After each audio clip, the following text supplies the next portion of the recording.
So, and don't mind the wonky mask. I've talked to you a little bit about making stuff, just creating stuff whenever you possibly can. Just go out there and make it. But now I'm going to talk to you about the next step.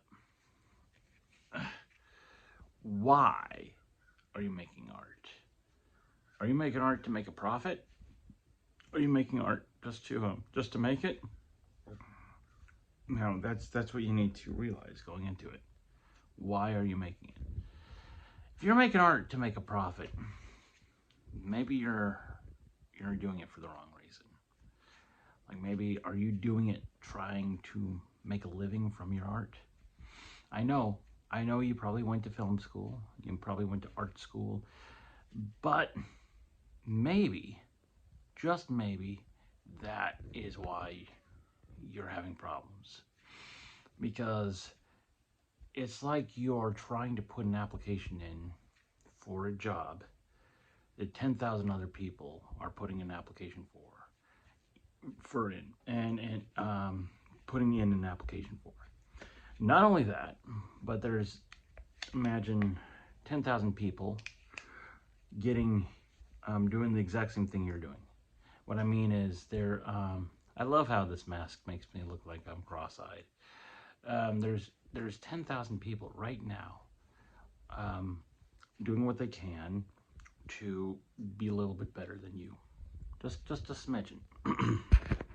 And so, what do you do about that? Should you just give up entirely?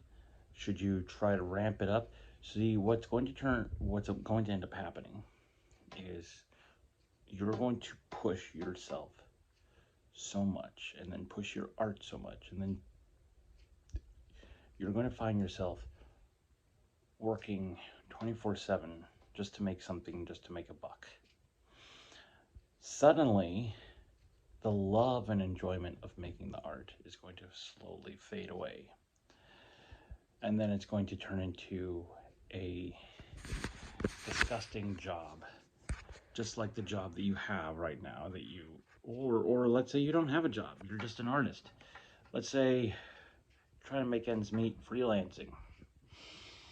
And what's going to happen is it's going to turn into a big thing. And so you're going to find it that you're not going to want to create for fun anymore. On your days off, you will veg, you'll go for walks, but you're not going to sit there and say, okay, what book am I going to work on today? What animation am I going to work on? So slowly, it's going to drain the living life out of you, just so that you can make a buck. Now, I can't remember who it was exactly, but there was a Nobel Peace Prize winner, and he said, he won a Nobel Peace Prize. Someone came up to him and said, how is it that you are such a successful writer? And he said, because it's not my day job. Now, I wish I knew who it was so I could exactly give you an exact quote. Or maybe I just heard it from somebody. But you know what? It's profound regardless. Don't rely on your art to be. So I feel like when you make it, just to make it. So make art to make it, okay? And what you'll find is art is incredibly subjective, okay? Art is subjective.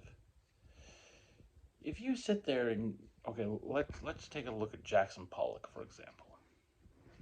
Some people might hate his work and think it's just absolutely terrible, but it makes money.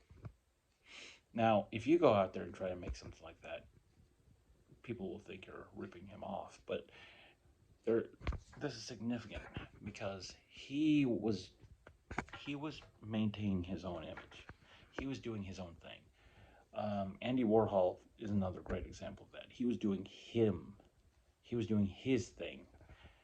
And by doing that, he had time, the ability, the effort, and the creativity to create his own thing. Now, creativity is not a process. Creativity, you have, it's like a baby. Creativity is like a baby. You have to kind of take care of it. And if you just, sometimes creativity comes when you are pushed up against the wall. But a lot of times when you are trying to make something, see, the point I'm getting at with this is it's okay to make something that's just a little bit off. And when you separate yourself commercially, mentally from the commercial standpoint, then you'll be like, it's okay to make something a little off. And you know what? The more things that you make that are more just pure art, and pure art to me is when you make something that's just for the sake of self-expression, just to create something. When you make something that's not with not with the intent of, well, if I make this as closely like a Van Gogh, then maybe someone will buy it. Or if I make this as closely like a Walt Disney sketch, then someone will enjoy it. If you just make it as honestly as you possibly can make it, the audience will find it. Now, it won't happen immediately, it won't happen overnight, but you cannot think purely for that. It will happen. It will. It will happen. Worse it comes to worse, look at Van Gogh. And I don't want to sit here and discourage you and think, okay, well, I won't get an audience until I die. Awesome. No, that's not what I'm trying to get at. I'm saying that you will get an audience, but it will become more natural. So I just did a theatrical presentation of based on my graphic novel. Now, I go into art with the same mentality as I go into relationships. If you are true to yourself and true to your art, you don't have to make compromises, and the audience will find you rather than you finding the audience. If you are truly maintain that integrity, if you truly are genuine with your art, then people will gravitate towards you. Now, it might take some time, but it will happen. It will happen because you know why? If you're making something through your own integrity, you're through your own with your own art, that's honest. Then what's going to happen is that true level of art is different. It's unique. It has personality. It doesn't scream of desperation. It doesn't reek of desperation. And that uniqueness is what will bring people to it. So many people for the longest time now, I think Andy Warhol is a wonderful example because yes, he was trying to do things commercially, but he was doing it commercially to such a degree that it wasn't commercial anymore, and he was making a commentary on it, and it was art. The picture itself was less of the art piece and more of the manufacturing of it, because he had something called the factory, and the way he mass produced a painting was art.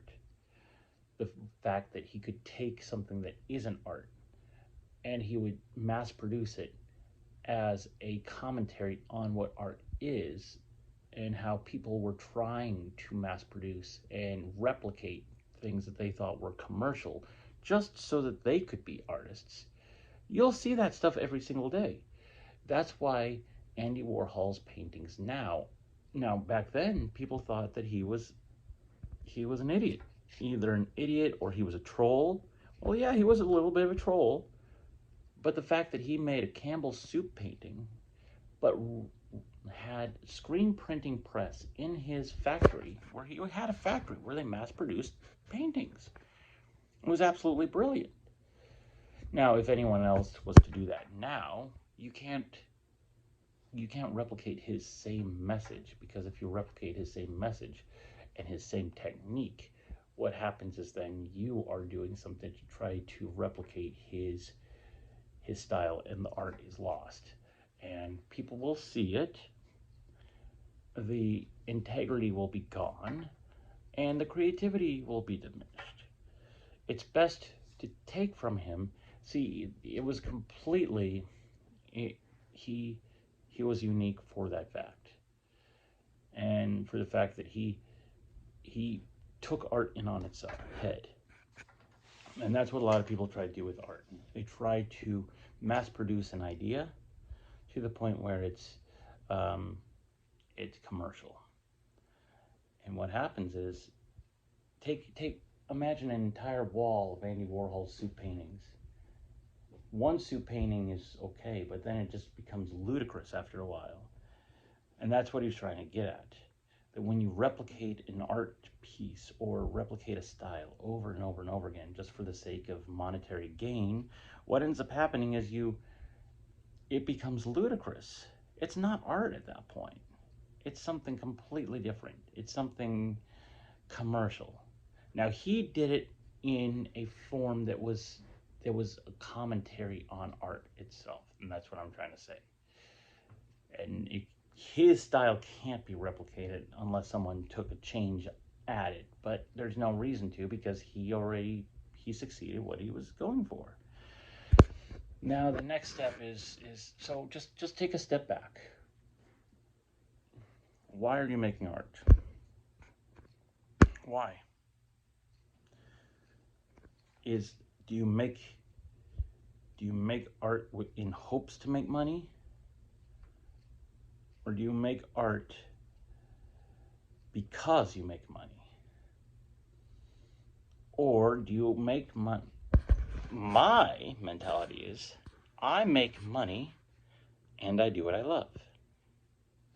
I make money and I do what I love. That's my phrase. I don't make money from what I love, but I make money and I do what I love. Those are two separate statements that are combined. What I mean by that is, I'm not purely depending upon the commercial success of my art. I'm not. I look at it this way. Until it gets to the point where it can start taking care of itself and start funding itself, then I can. But until then, no, I have no interest. I fund my art, and then sometimes I will make money off of my art, but that's not the sole intent. If I make money off of it, it's a goal. So what I mean is, have a side hustle. So a lot of people say their art is their side hustle. Yeah, it should be. It should be a side hustle, but you should have a day job. Have a day job. One that allows you enough time to daydream. Even if it doesn't, come home and daydream anyway. Come home and make something when you're done with work. Make something, and just put it out. Just make something. You feel frustrated with work? Good. Use that. Make some art. You had a long day and now you're tired? Don't turn on the TV. See, that's the thing too. You're saying, oh, well, if I get a job, I won't be able to make some art. I don't have any time to make art. Okay. But you have enough time to binge that show. But you have enough time to play that video game. Okay, I guess art's not that important to you. There you go. You can always make time to make something. I mean, all you have are moments. So make the best use of that moment. Right now, this moment. Make the best use of this moment rather than playing the new Zelda game. I mean, the new Zelda game, you need to have some me time too, but, if you sit there and start saying, I wish I made some art, well, I've got the solution to your problem right there. Just turn off the TV, pick up a notebook. There's no excuse. Just start making something. Turn on some music and just start doodling. From the doodles, sometimes ideas that can emerge. Sometimes they usually do. And then from the doodles, you can start writing afterwards. Maybe you see a picture inside your doodles. Maybe you get an idea. Do that. But it's liberating to know that you can make something without trying to make money off of it. And art is best. Art is best when it's made from a genuine place. When you've got people trying to impress people, trying to impress people, and there's layers upon layers upon layers, all of a sudden the integrity just vanishes and the art disappears. So make something. Make something. All right. I will be back. Maybe something funny, maybe something not. But regardless, you can make something too. Make a difference.